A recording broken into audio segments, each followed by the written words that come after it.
El gusto por escribir nace de mi estadía en la quinta región, en el Quisco básicamente, donde después de terminar la universidad me fui a trabajar específicamente en San Antonio. Entonces ahí viajaba del Quisco a San Antonio y vivía solo en una casa de veraneo que tiene una tía. Entonces en esa soledad, así como un monje, comencé a escribir y también comencé a influenciarme por distintos poetas y escritores de San Antonio. Esa también carencia de tener a alguien, de tener una familia, de llegar a la casa y estar solo, me hizo de alguna manera realizar este trabajo de la escritura, ¿ya? Entonces crear mundo, escribir poesía, lo que yo sentía. Entonces pasaban días en los que en realidad yo no hablaba con nadie. O sea, cuando iba al negocio y compraba un kilo de pan o compraba algo, hablaba con la vendedora, pero de sostener una conversación con alguien no lo hacía. Entonces pasaba en silencio, como te digo, leía de manera muy metódica, me especialicé en ciertos autores y comencé a escribir, ya varios cuadernos que lo escribí.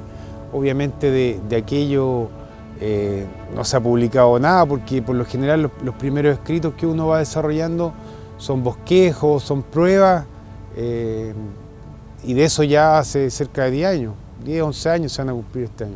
Soy un escritor tardío porque yo empecé más o menos maduro en esto de la literatura. Claro, hay jóvenes que empiezan a los 10 años, a los 5 años, a los 8, en fin, ya y hay escritores jóvenes.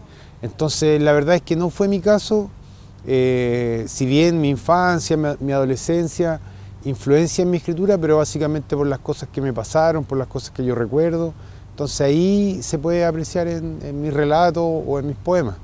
Pero el tiempo de la universidad fueron lecturas de filosofía o textos duros que en realidad no eran tan amables o tan entretenidos y que yo los leía obviamente para pasar la asignatura y por una cosa de contenido. Entonces el gusto en sí por la literatura, como te digo, viene ya de grande. Tenía cerca de 26, 27 años cuando empecé a leer novelas, a leer cuentos, a leer poetas, a comprar libros. Entonces en ese sentido llega más tarde. Y claro, y en ese momento yo creo que también me lo propuse al ver las biografías de los escritores, al darme cuenta que Chile era un lugar donde había muchos escritores muy buenos poetas. Entonces, y claro, y que yo estaba en el litoral de los poetas, como lo llaman quizás de manera turística, pero ponte tú, en esa época Nicanor Parra vivía en Las Cruces y yo deambulaba por Las Cruces, caminaba por ahí. Neruda había vivido en Isla Negra, yo también iba, caminaba por Isla Negra. Huidobro en Cartagena, yo también deambulaba por Cartagena, más todos los poetas de San Antonio con los que compartía y sobre todo esas dos figuras que te comenté. Entonces eso también de alguna manera ayuda el contexto, el territorio también ayuda, y la soledad. Seguramente si no hubiese estado solo tal vez hubiese hecho otra cosa o no hubiese escrito.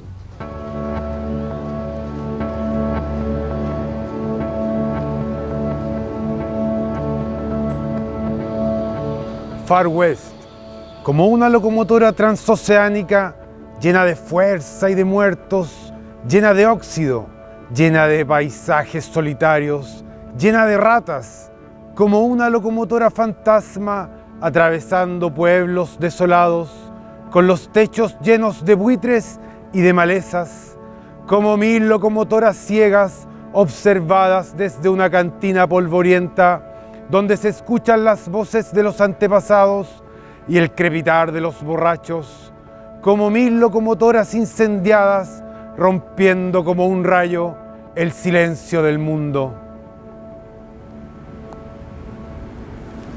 Yo, ponte tú, cuando empecé mis lecturas, leía mucho lo que son los llamados escritores malditos, que están muy ligados a la bohemia, a la soledad, a las drogas, ponte tú.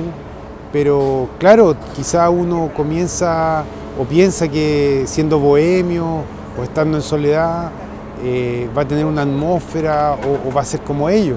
Pero en realidad no, en realidad, o por lo menos en mi caso, tiene que ver con una cosa metódica, con una cosa de un trabajo, con una cosa de leer autores y de experimentar y de escribir, todo un proceso, más que me ilumine por estar solo o por estar ebrio o por estar en un estado de bohemia o de soledad. Ya, entonces también hay estereotipos y hay ciertos clichés dentro de lo que es la literatura.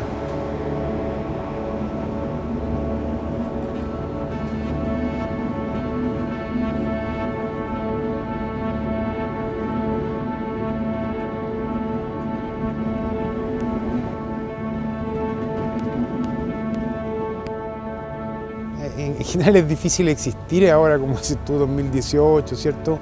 Y escribir poesía, claro, también es difícil, pero si uno lo hace con gusto y lo hace por gusto también, no se hace tan complicado. Claro, si tú lo llevas a una cosa mercantil y a una cosa economicista y que tú vas a parar la olla o vas a parar la mesa, ponte tú escribiendo poesía, no, eso es una utopía en realidad, ¿ya? Tal vez, claro, antes se podía ganar dinero, no sé, en los años 30, 40, 50, ponte tú, o tal vez solo algunos lo hacen, pero mis motivaciones no tienen que ver por ese lado de la economía o del ganar dinero, ¿ya? Yo escribo poesía porque me gusta, porque me entretiene, porque quiero comunicar, sobre todo porque quiero comunicar, y obviamente también quiero causar y provocar emociones en quien lee mis textos, ¿ya? El que una persona sonría, el que una persona recuerde cómo era su ciudad antes o su infancia, el que una persona se conmueva, ponte tú, ¿ya? O el que alguien se pueda meter a una realidad paralela, a una realidad irreal también, son parte del por qué yo escribo.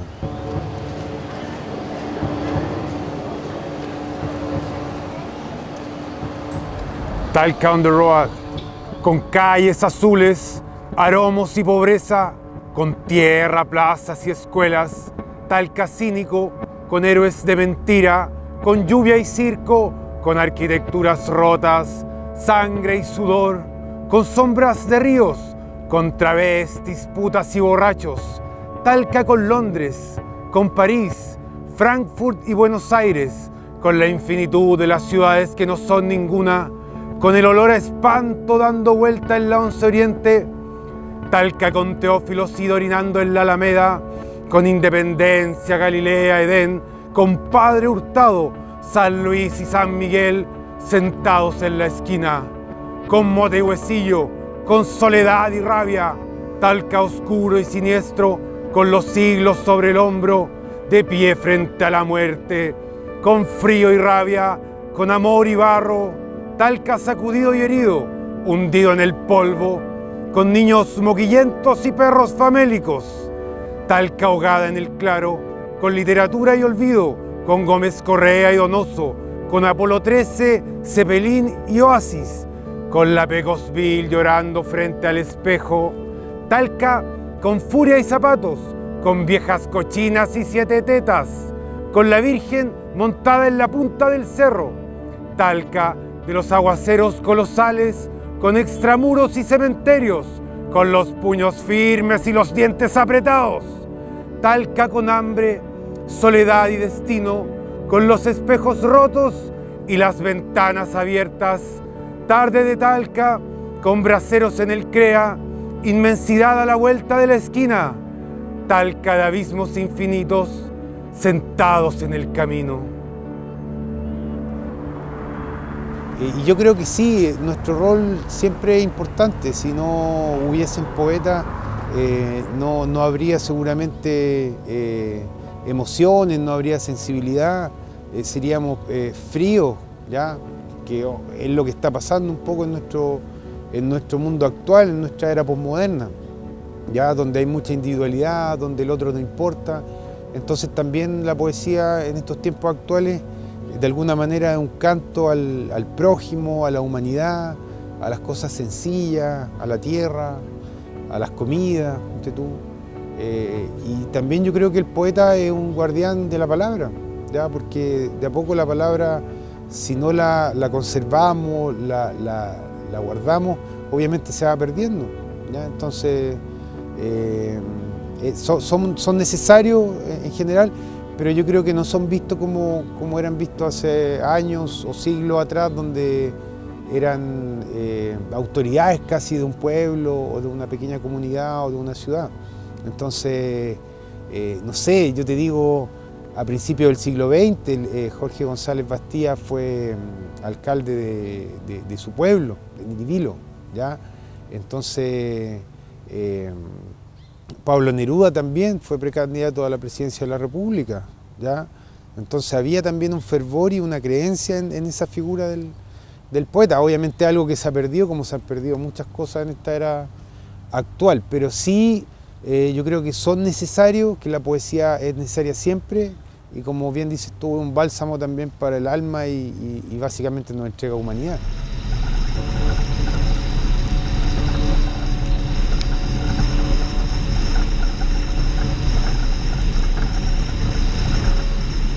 En algún lugar del Maule se repite el gesto y el drama del campesino, soportando la furia del tiempo y la geografía salvaje.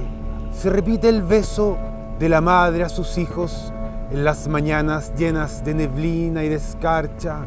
En algún lugar del Maule se comparte un plato de comida en las mesas humildes de los campos lluviosos, de las costas heladas y de las ciudades ruidosas y frías hasta los huesos. En un invierno gélido, lleno de neblina y escarcha. En algún lugar del Maule se ven los braseros iluminando la noche, se sienten los animales bramar, mientras frotamos nuestras manos para tratar de evitar el frío de estos inviernos cada vez más salvajes y más violentos, llenos de neblina y escarcha. En algún lugar del Maule nacen perdices, loicas y jotes, nacen hombres y mujeres, nace el amor y nace la muerte, nacen los ríos, nace el pan y la vida, nace la primavera y nace el frío lleno de neblina y escarcha. En algún lugar del Maule la tierra se siente mustia y los rostros de los hombres y mujeres que habitan esta tierra se traslucen sobre una ventana húmeda y fría, llena de neblina y escarcha. Mira, se trata básicamente de mis recuerdos de infancia, de mi crianza en el campo, en zonas rurales como esta, por ejemplo, como Talcura. Mi padre era profesor rural, entonces yo viví en varios sectores cuando fui pequeño, y nace de esos recuerdos de infancia, de la contemplación de la naturaleza, del sorprenderme, por ejemplo, con la fuerza, con el salvajismo de los inviernos, con el paisaje agreste. Todo ese tipo de cosas me marcaron y también aparecen reflejadas en esos poemas. Yo construyo mi poética a partir de mi experiencia de vida, de mis influencias también y de las cosas obviamente que siento. Entonces, esa cosa rural que aparece, esa cosa campesina, tiene relación con esa experiencia de vida, con esa infancia y con esa inocencia también y esa sorpresa de la magnitud del paisaje. Y claro, ahí también se ven ciertos toques líricos que tienen que ver con ese recuerdo de la aldea, del lugar, del pueblo y esa nostalgia.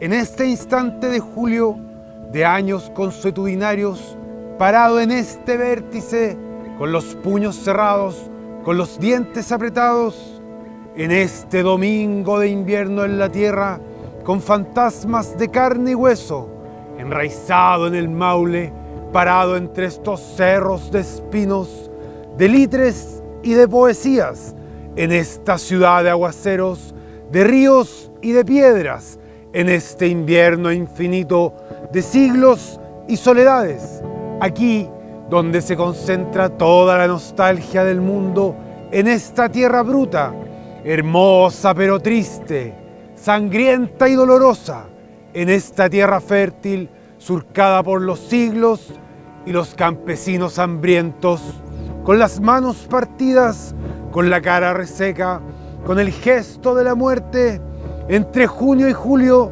de años consuetudinarios, en este desierto de bruma, de perros mojados, de noches nauseabundas, en este instante de julio, parado entre estos cerros de espinos, reseco y ciego, con los dientes apretados y las manos de barro, construido de inviernos, de truenos, de ríos colosales, de vino y carne, de mañanas mojadas, construido en lo más profundo del Maule, donde rebota el viento del mar, donde los tuetués ya no reconocen su rostro, ni su tiempo, ni la ira de Dios. Tengo varios amigos que también escriben, que algunos comenzaron en ese estado, pero ponte tú, hoy en día yo tengo familia, tengo hijos, tengo un trabajo, tengo una vida normal, como el de cualquier persona de 37, 40 años que trabaja, que tiene hijos. Entonces a veces también la vida me supera. Y claro, yo te puedo decir, no, yo tengo mi lugar sagrado donde escribo, o escribo en la noche, en las mañanas, pero no es así. La verdad es que muchas veces escribo mientras cuido a mis hijos, mientras estoy haciendo algo con ellos, o mientras estoy en la universidad, ponte tú, y mis alumnos están haciendo alguna actividad, y yo en los cuadernos escribo. Entonces está muy ligado también a lo cotidiano y a esa vida en familia. Yo vengo de Chile, un país ligado dramáticamente al tiempo y a la naturaleza inexorable. Yo vengo del pueblo del trueno, de la mítica ciudad de Talca, de extramuros y adoquines, de mandrágoras pobres crecidas a orillas del Piduco. Yo vengo de lo más profundo de la tierra, donde el diablo perdió el alma, en una tierra bruta, carcomida por el sudor del campesino, por los siglos y los inviernos violentos. Yo vengo enraizado con litres y espinos, con el olor de la tierra mustia. Vengo entre tierras pobres y faluchos olvidados, entre hornos de carbón y corderos sangrando. Vengo de un lugar donde el pan es humilde y los rostros de la gente emanan tristeza. Vengo de la tierra prometida, de aborígenes ebrios y españoles asesinos. Vengo de un lugar en el que el sol entibia las almas, donde Dios fue feliz y triste a la vez, donde se quedó la nostalgia. De ese lugar vengo, lleno de ríos y de piedras, lleno de volcanes y terremotos. Yo vengo de un lugar al que Dios ama, pero le teme.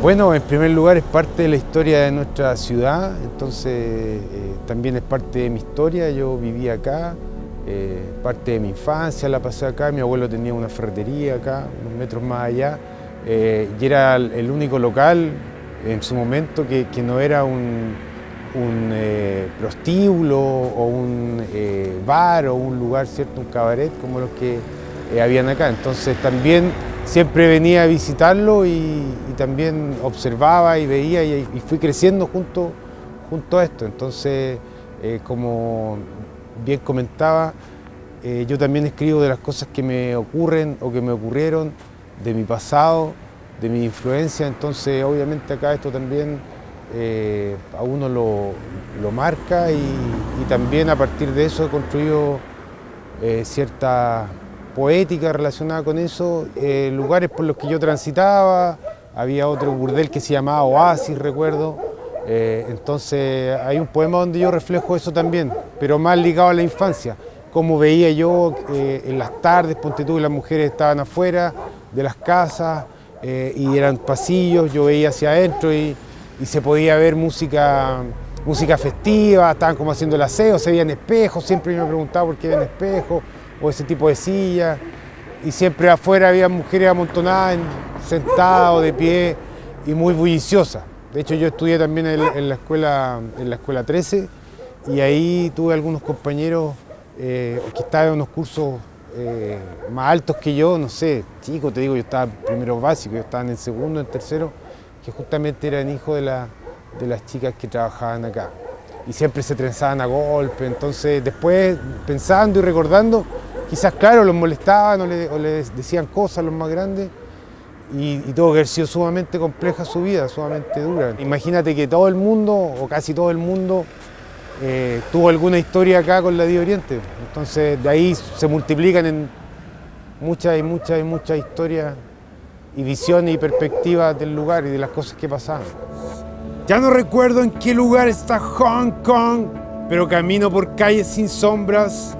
Ahora recuerdo el sonido de las escaleras del Hotel París, en la calle 2 Sur con 10 Oriente, y el brillo grisáceo de los techos de zinc en una noche cualquiera, asomado por la ventana del Hotel París, sin pensar ni recordar. Ven a la cama, que esta es la noche más fría, dijo ella, mientras quemaba sus manos. Aún sigo sin recordar su rostro. La ciudad palpitaba en un ardor furioso, mientras en otro tiempo caminaba frente a las ruinas del Hotel París, sin recordar mi rostro.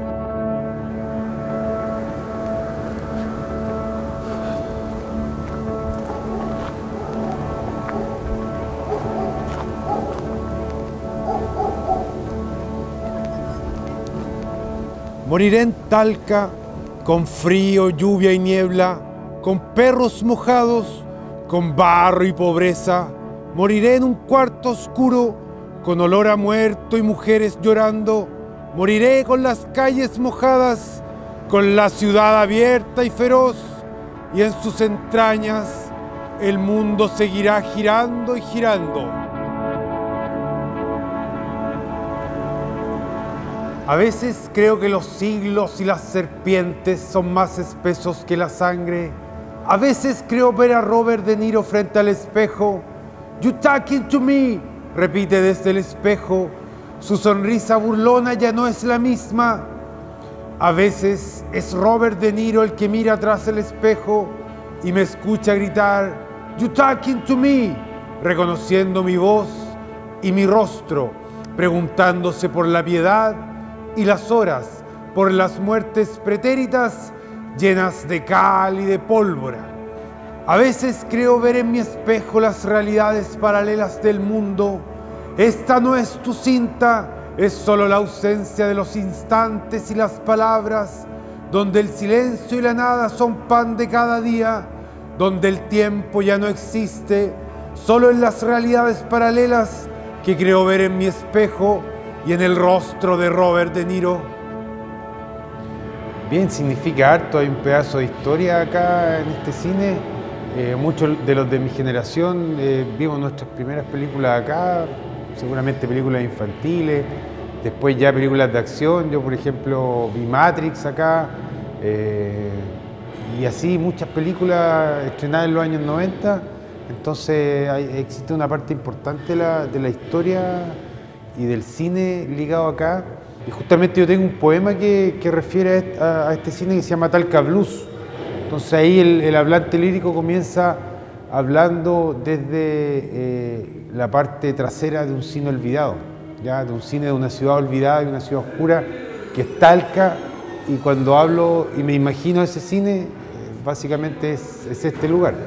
Sí, yo creo que la tendencia actual, la posmodernidad y la globalización trae consigo eso, que un teatro antiguo, un cine antiguo como este, finalmente se vea desplazado frente a las grandes tecnologías y a las grandes empresas, a las multinacionales del cine. Tiene toda una cosa romántica también y finalmente ese es el olvido. Ya nos vamos olvidando de todas estas cosas. Nuestras vidas son básicamente rápidas y no nos detenemos a observar estos lugares y a pensarlos, ¿ya? Y a repensarlos de cómo en el siglo XXI y en una sociedad posmoderna pueden sobrevivir o básicamente pueden olvidarse, ya como lo que está ocurriendo con ciertos lugares y como lo que está ocurriendo también con este cine. Viene Hugo, lo invito a pasar adelante.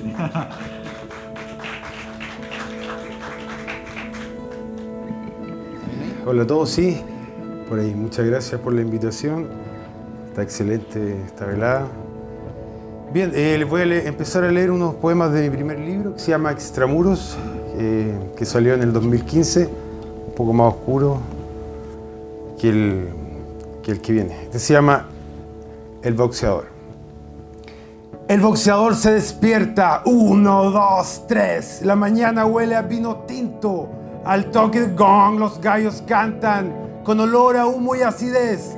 Johnny Boy ataca en su caballo negro, bang, bang, ataca en su caballo negro, dispara sus puños de plata, bang, bang, rebota el gong en la garganta del gallo. Jesús era un marica, decía el boxeador, 1, 2, 3, knockout. Un derechazo en la quijada, el bebop salta, se estremece, el ring está lleno de sangre, el humo se estremece, los cánticos de las mujeres haciendo estremecer el tic-tac de las horas. Klaus Kinski era un hombre bueno, gritaba el boxeador, y se estremecía con el ring, y el gong, y el tic-tac. Klaus Kinski era un hombre bueno y Cristo era un marica, gritaba el boxeador, al toque de gong. Gracias. Nunca bebas antes del mediodía, pues la noche es el infierno. Nunca observes llorar a un pintor, porque sus lágrimas serán sus colores. Nunca desees el mal, porque te caerá encima. Nunca mires a la cámara, que tu peinado siempre luzca bien. No olvides que beber antes del mediodía no es aconsejable. Recuerda evitar los excesos. No te fíes de las drogas ni de las chicas bonitas. Nunca ofendas a tu prójimo y por sobre todo, nunca olvides a tu madre ni a tus peores películas. No olvides que antes de la muerte estás tú y que en la pantalla eres eterno. Recuerda mantener tu identidad frente a los miles de personajes que quieren ocupar tu cuerpo y tu mente. No te metas en líos con la policía. Fíjate bien al cruzar la calle. No andes descalzo. Siempre debes cuidar tu rostro. No dejes que toquen tu rostro, ni bebas antes del mediodía. Nunca pagues por sexo 2 veces la misma noche. Recuerda que Marlon Brando, Marcello Mastroianni y Robert De Niro están siempre contigo. Recuerda el que eres, piensa en el que serás. Trata de evitar los espejos y las mujeres fáciles. No comas tanta carne, realiza ejercicio, por favor. No bebas antes del mediodía. Revisa tus bolsillos antes de entrar a escena. Quítate el maquillaje con aceite de almendras. No olvides que errar también es humano y que a todos nos cuesta llegar a fin de mes. No odies a tus semejantes, siempre cepilla tus dientes. Trata de hacer el bien, cuida tu hígado. No mientas tan a menudo, disfruta de los atardeceres. No te desesperes, solo estás vivo. No te acerques a las azoteas ni a los acantilados. La idea te puede seducir. Debes comer 4 veces al día, no pienses tanto en la muerte. Recuerda que estás vivo. No importa si el empleado de la funeraria maquillará bien o mal tu rostro. No te atormentes. Siempre recuerda que estás vivo y que antes del mediodía no se puede beber. Gracias.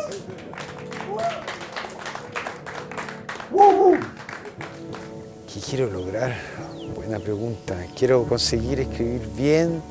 Escribir muy bien, quiero terminar una novela que estoy escribiendo hace bastante tiempo, porque considero que es difícil escribir una novela y quiero eso, que no se me agote nunca la creatividad y las ganas de hacer cosas y que no se me acabe nunca la ilusión y la esperanza de que cada cosa que haga va a ser valorada, va a provocar algo en quien lo vea, en quien lo escuche, en quien lo lea, y con eso yo quedo conforme, quedo satisfecho. Entonces quiero hacerlo de la mejor forma, y no por una cosa, como te digo, de dinero, o de vanidad, o de ser el mejor, o de quedar ahí para la posteridad, sino porque me entretiene, porque me gusta y porque de alguna manera sentí un llamado como para hacerlo.